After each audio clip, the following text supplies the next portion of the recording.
For this lesson, we'll look at another unique feature of 5G networks, cloudification.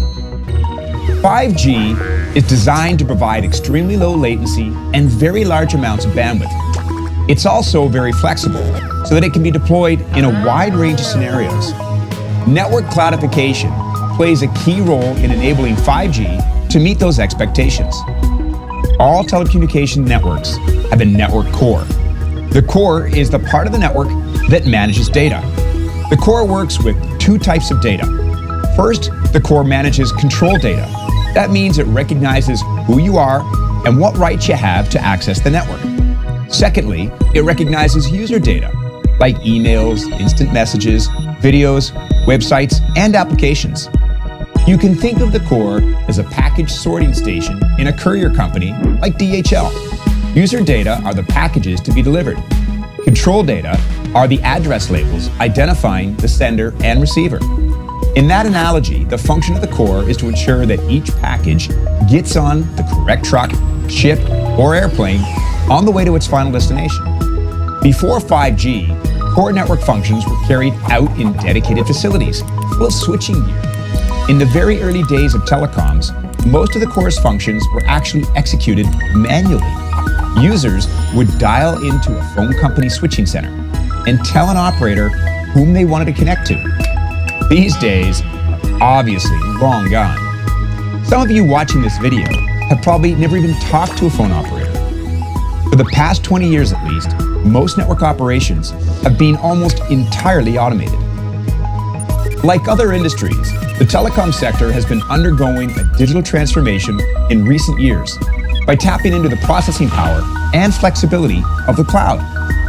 Core network cloudification is one of the main reasons 5G can deliver so much performance while being able to adapt to so many user scenarios.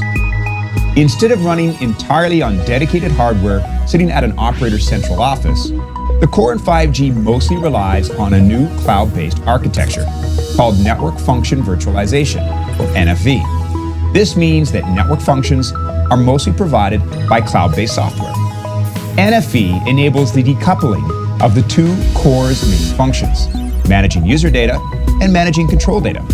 In 5G, the control data is still processed in a central office, which, depending on the operator, can be located tens or even hundreds of kilometers away from the user.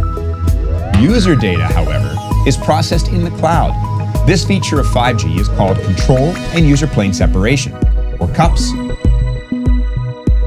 CUPS sets the stage for multi-access edge computing, or MEC, which, as you know from previous chapters, is one of the main reasons 5G networks are so responsive. Edge computing speeds up users' access to the processing power of the cloud by deploying some of the cloud servers at sites close to where the processing power is most needed. This could be in the heart of a dense residential neighborhood, an airport, or an industrial park. Those edge servers, which vary widely in size, are key to delivering the very low latencies required by applications like AR, VR, and cloud gaming. One way to think of edge computing is to think of, say, a laptop manufacturer with service centers in cities throughout the world. When customers need to service their computer, they can do so locally at one of those customer centers instead of having to ship it to one of the manufacturer's factories, something that would take much longer. Cloudification is one of the most innovative features of 5G networks. Taking full advantage of its potential will require close collaboration between industrial users, network operators, cloud service providers, equipment manufacturers, and application developers. This story will unfold for years to come. And that's it for this part. In the next section, we'll look at 5G network safety,